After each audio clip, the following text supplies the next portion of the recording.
भैया, कल जब से अर्चना मैम के द्वारा पर्सनल चीज़ पता चली है, दीदी का पर्सनल अपना दुख, तब से लोग तरह तरह की बातें कर रहे हैं। करें भी तो क्यों ना करें, क्योंकि दिमाग से हटेली या फिर कह लें इसको सटेली हैं भाई साहब। दिमाग सटका हुआ है इसका। क्यों? कभी इसको रिग्रेट नहीं होता है कभी इसका खुद का डिसीजन होता है और कभी इसको पर्सनल दुख होता है।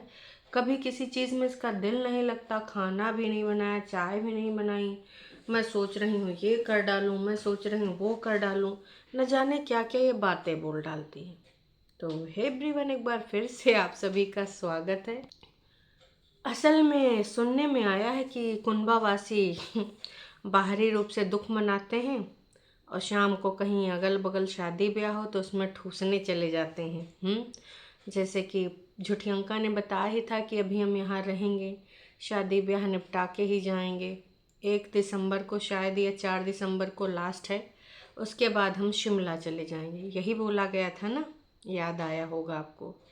तो भाई साहब, अभी जो शादी ब्याह है, हालांकि मासड़ जी भी चले गए, उस बच्चे का तो खैर इन्होंने जिक्र ही नहीं किया, बस फॉर्मेलिटी कर दी कि भाई लोग गरियाएं ना। तो अभी दुख रात में नहीं व्यक्त करते हैं, रात में बल्ले बल्ले सावा सावा, इधर उधर भर भर पेट खावा। और दिन भर बहुरिया चाय पानी दिलाती रहती है, बनाती रहती है, और बदले में उसको तनिको भाई नाम ही नहीं लिया जाता मुझे तो कल बड़ी हंसी आई। बहुरिया ने बढ़िया एकदम आदर्श बहुरिया की तर्ज पे वीडियो बनाया, लेकिन छोटी दीदी ने उसको बिल्कुल तवज्जो ही नहीं दी। हट हट हट, तेरे बारे में हम बताएंगे। उसने सिर्फ अपनी कुकिंग स्किल, अपने मसाले चाय बनाने वाले और ऐसे वीडियो बनाने वाले वही सब दिखाए। गलती से भी भाभी जी का जिक्र नहीं हुआ इस समय योगदान के लिए। बाकी गए थे देखने दाखने, है ना, मासड़ जी को, उसके बारे में ज़रूर बात करी इन्होंने, लेकिन इस समय भाभी यहीं रह के इन सबके साथ योगदान दे रही। बिल्कुल नहीं बोला। तो भैया, अब इस चीज़ से देखो सब कुछ स्पष्ट है कि तुमको वो ना अपना कंसीडर करते थे ना करेंगे। आने वाले टाइम में दिखावा के लिए कर लें, कहते हैं ज़रूरत पड़ने पे गधे को बाप बनाना पड़ता है, तो वो बाप बना लें, ये हम नहीं कह सकते। हो सकता है बना लिया जाए, होने को कुछ भी हो सकता है। तो ये सारी चीज़ें देखो मुझे पता नहीं है, पर हाँ, कुछ ना कुछ तो देखो स्पष्ट हो ही जाती हैं बातें, और जो स्पष्ट हो जाएंगी तो हम एकदम स्पष्ट तरीके से आपको बता ही देंगे। प्यार हुआ, इजहार हुआ, इकरार हुआ, इनकार हुआ, और फिर 4 घुसे 4 लाते और बातें 4 हुआ। यही हुआ है दीदी के मामले में। तो दीदी शायद शादी में गई थी, वहाँ पे कोई कागजी इंसान मिल गया, और फिर वहीं पे दीदी का पर्सनल दुख शुरू हुआ। कह रही थी कि हम निकल ही नहीं पा रहे हैं, सुबह से वही हम गुत्थी बनाए पड़े हैं, उलझे पड़े हैं, पर मैं बार बार अपने आप को धक्का मार रही हूँ कि उठ प्रेतिन उठ, ऐसे काम नहीं चलेगा, ये तो ज़िंदगी है, बहुत छोटी सी है बहन, बहुत छोटी। सब तो तब तो इतना ज़्यादा तुम ढाए हो हैं, कहीं पता होते तुमका कि एक बार आएगी अब जाना ही नहीं है, तो भैया ईंट से ईंट बजा देते हो कागजी रिश्तों की। वैसे कोई कसर नहीं छोड़ी है ना। तुमने बहुत अच्छे से अपनी कागजी बहू होने का फ़र्ज़ निभाया है, लेकिन ये बीच बीच में तुम सटक काहे जाती हो। जिस चीज़ का तुम्हें नो रिग्रेट, फिर नो रिग्रेट। जो रिश्ता तुम्हारे लिए एक बोझ था, जो तो रिश्ता तुम्हारे लिए एक शापित था, उस रिश्ते को लेकर क्या पर्सनल दुख, पर्सनल ये पर्सनल वो, कुछ नहीं, नो पर्सनल। एकदम से जो चीज़ ख़त्म कर दी ख़त्म कर दी। फिर वही है तुम्हारे सब्सक्राइबर, फिर पता नहीं सोच के क्या तुमको यहाँ पर आके सपोर्ट करते हैं। मुझे फिर समझ नहीं आता है कि तुम रोज़ वही घेपन घेपाई किया करती हो, कुछ स्पष्ट है ही नहीं किसी चीज़ को लेकर। ये चीज़ अच्छी नहीं लग रही मोहतरमा, ना ऐसे में ना वैसे में, कैसे भी तरीके से अच्छी नहीं लग रही। तो हो सके इन सब पर्सनल चीज़ों से थोड़ा बाहर निकल के आइए। बहुत हो गया आपका ये पर्सनल। हमें आपका ये पर्सनल बिल्कुल रास नहीं आ रहा है। क्यों दोस्तों, आपको आ रहा है? नहीं आ रहा होगा, मुझे भी पता है कि आप भी उसी तरीके से इन सब चीज़ों को रास नहीं कर पा रहे होंगे, लेकिन अभी हमारी जिज्जी हैं, इन्होंने ही पर्सनल पर्सनल लगा रखा है। खैर, जनता ने भी कुछ चीज़ें बोली हैं तो उसके बारे में भी हमको ना कुछ बातें करनी है। बाकी इनका पर्सनल प्रोफेशनल दुख, पड़ोसी का दुख, गांव वालों का दुख है ना, एक्स का दुख, कागजी का दुख चलता रहेगा। समय समय पे कंटेंट बनाने के लिए ऐसे कंटेंट भी होने चाहिए। तमाम लोग कहते हैं कि ये मूव ऑन हो जाएगी जब कभी भी इसका डिवोर्स हो जाएगा, पर मुझे और मेरे कुछ मित्रों को लगता है कि नहीं, ये तब भी खींचेगी। मैं आज भी अडिग हूँ इस बात पे कि ये तब भी खींचेगी, ये नहीं निकलने वाली इन सब चीज़ों से, ये इसी में घुसी रहेगी। ऐसे कैसे निकल जाने देंगे, ऐसे कैसे तुमको छोड़ देंगे। ये इनडायरेक्टली साइन कराएगी कि अब एक दूसरे के बारे में बात नहीं करेंगे, पर इनडायरेक्ट जो तीर चलाती है तब थोड़ा और इनडायरेक्ट चलाएगी, पर ये चलाएगी ज़रूर।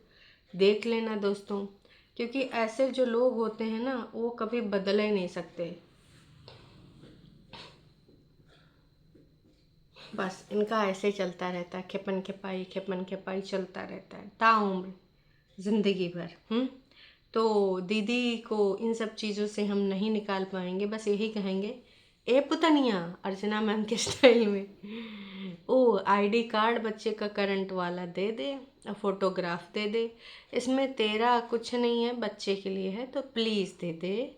अपने जो भी वकील से पूछना है, नोना वकील से, कौशल सर से, या फिर जो दूसरे वकील हैं जिससे भी पूछना है, खटाखट पूछ ले और खटाखट ये चीज़ निर्धारित कर डाल, इसमें तेरे बच्चे का भला है। और बाकी इन सब चीज़ों की आदत डाल लो मोहतरमा, क्योंकि अब 1-1.5 किलोमीटर की दूरी पे हो तो कबो न कबो तो देखो ये चीज़ें होती रहेंगी, टकराएंगी। कभी तुम उनको देखोगे, कभी वो तुमको देखेंगे। इसीलिए सबने कहा था कि अगर तुम्हारा नहीं बन पा रहा है तो एक डिग्निटी वाला, वैसे डिग्निटी शब्द तुम लोग बड़ा यूज करते हो, पर एक डिग्निटी पे लाके इस रिश्ते को ख़त्म करो कि आड़े टेढ़े जब कभी एक दूसरे से टकरा जाओ तो कम से कम शर्म ना होए, रिग्रेट ना होए, है ना, बेचैनी ना होए, इज्जत के साथ निकल सको और इज्जत के साथ दो गल्ला कर सको। लेकिन कोई कसर नहीं छोड़ी। तुम तो सुना है कॉलर पकड़ के भी लटक लटक जाती थी। अच्छा, कल एक चीज़ और पता चली कि दीदी जब वहाँ पे रहती थी तो नंगे पैर बाल खोल खाल के दीवार में भी धड़ाम धुड़ुम कर देती थी। मतलब यार एक्सट्रीम लेवल, इस लेवल पे जा रही। तो देखो दीदी, मैं बस यही कहूँगी, मुझे नहीं पता था ये सारी चीज़ें, पर हाँ कल किसी ने लाइव में बताया था। अगर इस लेवल का गुस्सा है आपके अंदर तो ये आपकी मेंटल हेल्थ के लिए बिल्कुल ठीक नहीं है। मैं आपसे बस यही कहूँगी कि कृपया करके आप, हाँ, समझे, डॉक्टर के पास जाएं और अपना इलाज कराएं। एक बच्चे की जिम्मेवारी आपने ली है ना, तो इससे भाई साहब आने वाले टाइम में समस्या बढ़ सकती। फिर ऑफ कैमरा आप तांडव करती होंगी। अब समझ में आया, एक तो आप कभी भी किसी को बदतमीज बोल देती हैं, कभी भी कुछ भी ऐसी चीज़ें कर देती हैं, है ना, गुस्से में अपने आप को पता ही नहीं महारानी लक्ष्मीबाई समझती हैं। खैर, महारानी लक्ष्मीबाई के आप पैर की धूल भी नहीं बन सकती। वो बात दूसरी है कि आप अपने आप को पता नहीं क्या समझती हैं और आपके टरू वाले भी आपको चने के झाड़ पे चढ़ाया करते हैं। तो तुम्हें चढ़ना है तो ऐसे ही चढ़ती रहो। बाकी हम सबको बहुत अच्छे से पता है कि का होना है का नहीं होना है। ऐसे ही सिलसिला ये तुम्हारा चलता रहेगा, चलाती रहो फिर ये सिलसिला। अच्छा, कुछ लोगों ने कुछ बातें कही हैं जिस पे हमें बात करनी है, फिर कुछ और पॉइंट है जिसको डिस्कस करना है। आप लोगों की ज़िंदगी रोटी कपड़ा ही रह गई है। दुख एक लाइन में फिनिश हो जाता है। यस, इसने भी बोला था मन तो नहीं करता है वीडियो बनाने का, पर क्या करें, बनाना पड़ेगा, जीवन में आगे बढ़ना पड़ेगा। क्यों? क्योंकि मैं तो सिंगल मॉमी हूँ, अपने बच्चे के लिए सोचना पड़ेगा। जब आपको लगता है ये तो आपका काम है तो काम तो करना पड़ेगा। हाँ दीदी, और कोई काम आप कर नहीं सकती। वैसे दुनिया में बहुत सारा काम है, लेकिन उसमें थोड़ा मेहनत लगता है। फिजिकल एक्टिविटी, माइंड एक्टिविटी आप कर नहीं पाएंगी। बस डेली कैमरा उठा के कुछ भी गोबर ज्ञान अपना जो है यहाँ पे पसार देती हैं और कुछ भी किसी को टारगेट कर लेती हैं। कभी कुछ प्रवचन दे देती हैं, कभी डाइट के ऊपर, तो कभी चाय मसाला, तो कभी किसी के घर के कुछ और मसाले ले आती हैं, है ना। इन सब चीज़ों से आपका देखो कोई ज़्यादा दिमाग नहीं लगाना पड़ता है। फिजिकल एक्टिविटी क्या जी, जो अपना खाना पाना कपड़ा लत्ता सुखाना दिखाती हो उसी का वीडियो बना लेती हो और वही लगा देती हूँ। कई बार वॉइस ओवर कर देती हूँ अगर बैकग्राउंड में कोई बोल गया तो। ये है बस तुम्हारा वीडियो, बाकी उसमें कुछ है नहीं। देखो बड़ी जीजी यहाँ क्यों रुकी हुई है ससुराल क्यों नहीं? देखो भाभी सब भूल कर माफ़ करके एक हो गई। समझदार लोग ऐसे ही होते हैं। सनराइज ने लिखा है कि जिस तरीके से तुम्हारी भाभी इस टाइम तुम्हारे साथ है, जबकि तुम लोगों ने साथ होने के लिए कोई भी, वैसे लाइन बहुत सही लिखी है सनराइज ने कि बड़ी दीदी ससुरारी काहे नहीं गई? उनको तो ससुरारी जाना चाहिए, लेकिन ससुरारी न जाए कोई यहीं पड़ी हैं, यही दुख दर्द दूर कर रही हैं। मम्मी जी बहुत परेशान है मासड़ जी की वजह से ना, तो अपनी मम्मी को संभाल रही हैं। और बड़ी दीदी के अलावा मम्मी जी को कोई संभाल नहीं पाएगा, समझ रहे हो तुम लोग? तो मजबूरी है भाई साहब, अब समझा करो तुम लोग, समझो ना, कुछ तो समझो ना। मौका है, दस्तूर है, तो फिर काहे रोज रोज ससुरारी जावे? हाँ नहीं तो बढ़िया ही सनराइज। इतना क्या बुरा हुआ जो बड़ा डिसीजन लिया? सेपरेट होने के चक्कर में थी तुम। इतना क्या बड़ा हुआ, आपको नहीं पता? ठंडा दूध, हमारी दीदी पुराना दूध ठंडा दूध काहे पिए हैं? झाड़ू लगाने के लिए बोला गया। दोपहरिया में जून में वो डायपर फेंकने जाना चाहती थी, उसको रोका गया। ये सब छोटी बातें हैं, आपके लिए होंगी छोटी बातें, हमारी दीदी के लिए बड़ी बातें हैं, अत्याचार है ये सब, ठीक है? ऊपर से झुक के झाड़ू काहे लगावे? कब्बो कबार झाड़ू लगाने के लिए बोल गया, रोज काहे नहीं बोला गया? तो आपके लिए छोटी सॉरी, आपके लिए छोटी बातें हो सकती हैं, मेरी दीदी के लिए बिल्कुल नहीं। वो एक इंडिपेंडेंट लड़की है और उसको पता है कि कब कहाँ कैसे क्या एक्शंस लेने हैं। काश भाभी जी को भी पता होता। तो तुम सारे अपना ना धर्मेंद्र जी का वो डायलॉग चक्की पी सिंह है ना, जेले में होते, साथ में डीजे मम्मी भी होती। खैर चलो आगे बढ़ते हैं। प्रेतिन शायद अंकुश परफेक्ट नहीं था, बट उसकी फैमिली भी परफेक्ट नहीं था, लेकिन तुम्हारी फैमिली तो बिल्कुल परफेक्ट नहीं है। एनीवेज तुम दोनों अपना ईगो दूर करके यह प्रॉब्लम रिजॉल्व कर सकते थे, है ना? और तुमको पता नहीं कि वो अपनी ज़िंदगी को स्पॉइल कर दिया सब गलत लोगों की राय सुन सुन के। थोड़ा टाइम देते तो तुम्हारा घर ही रहता। लाइफ इज़ टू बिग और कभी कभी छोटी भी लगती है। तुम वहाँ पर अच्छे रहती और एक दिन तुम्हें रिग्रेट होगा। इस वक्त पर अपना ईगो भूलकर सब कुछ सही करने की कोशिश क्यों नहीं करी? आई एम श्योर अंकुश और उसके में 100 खराबी थी, बट स्टिल वो तुम्हारा घर था, तुम्हारी फैमिली थी। अपनी भाभी को देखो, सब उसके बुरे वक्त में नहीं थे, लेकिन फिर भी वो तुम्हारे साथ है। और सारी चीज़ों को भुलाकर कैसे वो आ गई, तुम सबको माफ़ भी कर दिया। कभी छोटों से भी सीख मिलती है, लेकिन अभी तो बहुत लेट हो चुका है। कम से कम भाई भाभी से तो रिश्ता ठीक रखो, गलत को इन्फ्लुएंस में मत लो, घर को ख़राब मत करो, अपने भाई और भाभी का भी। वाह, इसे कहते हैं एक सच्चा सब्सक्राइबर, जिन्होंने बिना लिपापोती कर एकदम सटीक तरीके से अपनी बात रखी कि भैया देखो ऐसा ऐसा ऐसा ऐसा ऐसा ऐसा। रॉन्ग इन्फ्लुएंस मतलब रॉन्ग इन्फ्लुएंस, उनके घर में मम्मी जीजा बड़ी दीदी के अलावा कोई नहीं था। बग्गा को ये लोग कभी कंसीडर करे नहीं।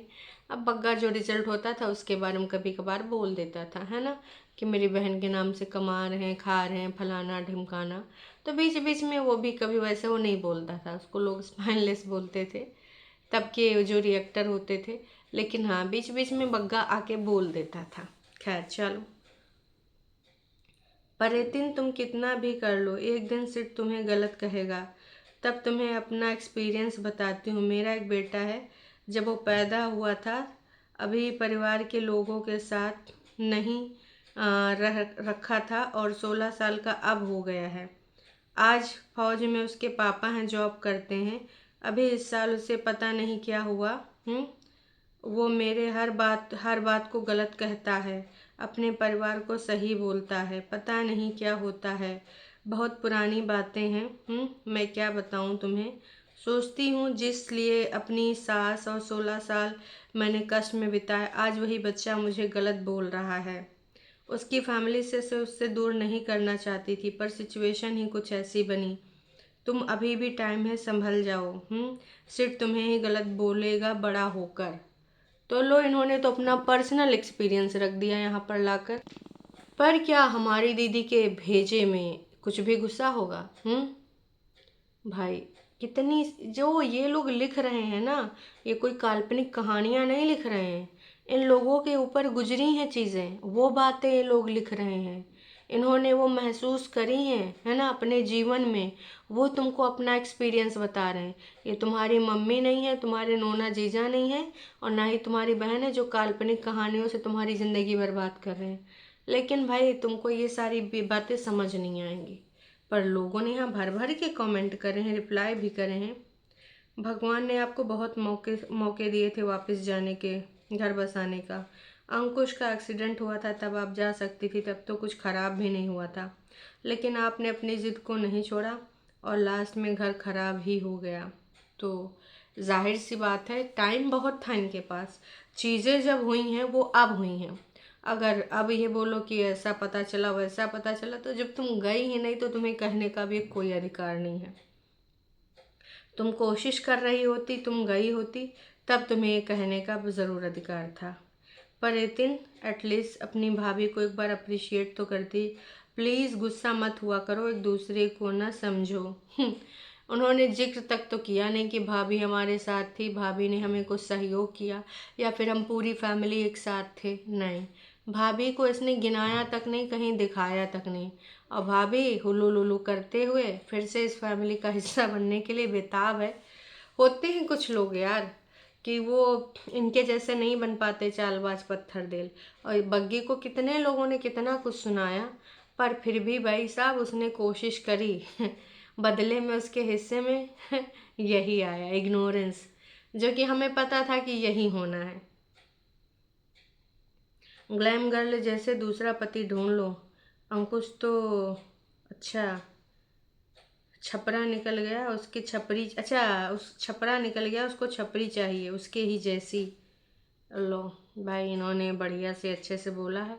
आप ही ढूंढ ले दीजिए कुछ इनके ग्लैम पति, कुछ है ना अच्छे तरीके के, क्योंकि आपके जैसे, यस नो डाउट, ज़िंदगी कब निकल जाए पता नहीं। 5 स्टार जी, आपके जैसे लोग तो फिर क्या ही बताएं। ज़िंदगी के बारे में बात करते हैं, मुझे समझ ही नहीं आता कि ऐसे लोग, मतलब होता है भाई, कई बार ऐसी चीज़ें होती हैं। अगर हम बात करें यहाँ पर कुछ और, तो मैं यही कहना चाहूँगी कि अब शायद तुम्हें भी पता है क्या करना। बीच में अगर तुम थोड़ा इमोशनल होती भी हो कभी कभार, तो फिर तुमको शादी में जाऊंगा, सबको बताऊंगा मैं एक्चुअल एज। वही शादी में मिले थे। अंकुश ने टाइटल डाला है, मैं तो यही कहूँगी कि भैया शादी में ही पर्सनल दुख हो गए, काहे ऐसे टाइटल डाल रहे हो। क्या ही बताएं दोस्तों। तमाम लोगों ने तमाम तरह की चीज़ें यहाँ पर लिखी हैं, और मैं बस यही कहना चाहूँगी कि प्रेतिन जी, जो आपके पास रिश्ते बचे हैं एटलीस्ट उनको कंसीडर कर लो। ज़िंदगी छोटी भी है, बड़ी भी है, और रहने के लिए किसी ना किसी का साथ सहयोग चाहिए होता है, क्योंकि हम इंसान हैं, जानवर भी एकजुट होकर रह लेते हैं झुंड में।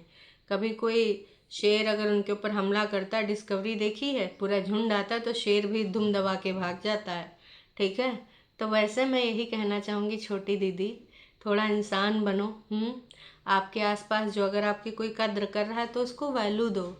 कद्र करने वाले हमेशा नहीं मिलते, अगर मिले हैं तो उनकी थोड़ी सी वैल्यू कर लो। बाकी तुम्हारी मर्जी, क्योंकि तुम सुनने वाली तो हो नहीं। मन मर्जियाँ करने वाली, और आपके जो आपका बिगाड़ने वाले हैं, आपके सपोर्टर्स टरू वाले, और खासकर बड़ी जिज्जी और नोना जिज्जा, उन्हीं का तुम सुनोगी। बाकी तुम्हारी मर्जी, फुटौआ भेज दो, आईडी कार्ड भेज दो बच्चे की, बाकी कुछ नहीं कहेंगे। चलो दोस्तों, मिलते हैं लाइव में।